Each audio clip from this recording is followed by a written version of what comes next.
five plan ang ating plan. Hindi bukod yung nakabigyan na walang budget. Napakahirap mag-exit, mag-exit. So yun, talagang sinusuwa na kaya pinaparahan ng plan. At marami naman sila kalutusa. Nasulot ako, sinuwa ko na ating mga sinuwa talaga ang ating mga staff. At kapag kaman mo yung nasulit ng gobyerno, nasulit ng kapamayang Pilipino, nakapupot yung namin ng budget. Wala po yung ako, for a few years, may bago na pala ng 3 billion. Yung na-face, ikakaba na hindi nasayang dahil nag-set. Kaya nasigilura namin sa hindi dapat, nasigilura amendment sa hindi dapat ang nasayang sana. So, hindi ko alam kung nag-basis sila. Kasi, pero parang yun ang karili dumating sa estimate. Lalo na sa kakinakamal yung mabibig year after year.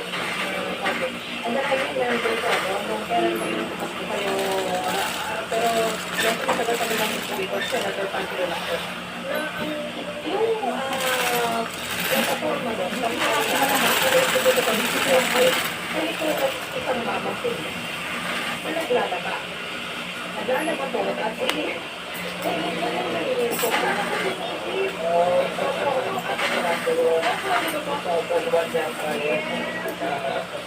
kasi alam mo, kung efficiency ako, nalungkot ako yung sabihin. Talagang hindi ako tumagang ang lagay ko reference, ang kamilang activities, at sinasimoy yung kumita. So, parang hindi ko nakakintan at siyempre, ginamit na rin na CNR.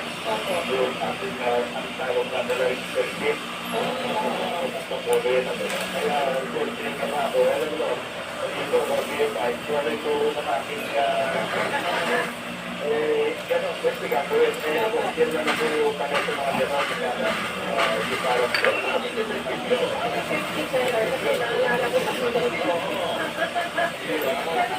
Seriously, Senator, dahil nabanggit nyo ng mga kuya na dati po kayo na nasa kanay na po ng pulisya, ito po medyo seryoso po ito sabihin na marami na naman po mga pangalan po ang limulitan ko nauungkat po at sila po ay nasasabi po sa mga controversial na issue. Ito ay ating mga kababayan ng mga police na support po sa ating mga sa PNP po. What is your reaction, sentiment towards this? And kung kayo po ay palaring na po, na makabalik po sa pwesto sa bilang senador, ano naman po ang inyong balak gawin at including legislation po, para naman po itong mga problema po, itong mga problem po, at syempre yung mga nakasangkot po ng mga kababayan natin ng mga kapulisan po ay maging na responsable. Kung nagdating po ng safety, hindi naman po ay malinis po ang kanilang pangalan. Nung nasakyan ko yung pagkinig lalo na sa autopagkakasama, tayo na nagkapo ng mayor na pagkakasama ng justice ng General Caraluda. Ang una po ang state ito kasi mga political support. Ang katagal yung tinatawag ng leadership example, yung isang number 1 leadership principle na napag-aralan ng Sekete at ang mga first polling na kung saan mayroong leadership na parang matatangkang political. So, kung walang leadership example, kita na kung ang ete, alam sa unit, putilaran ng kanyang mga subordinate sa mga sabawder. Kung magkakaroon pa ng palatag, down to 9, kayo sinuparin lagi role model. Pero kung ang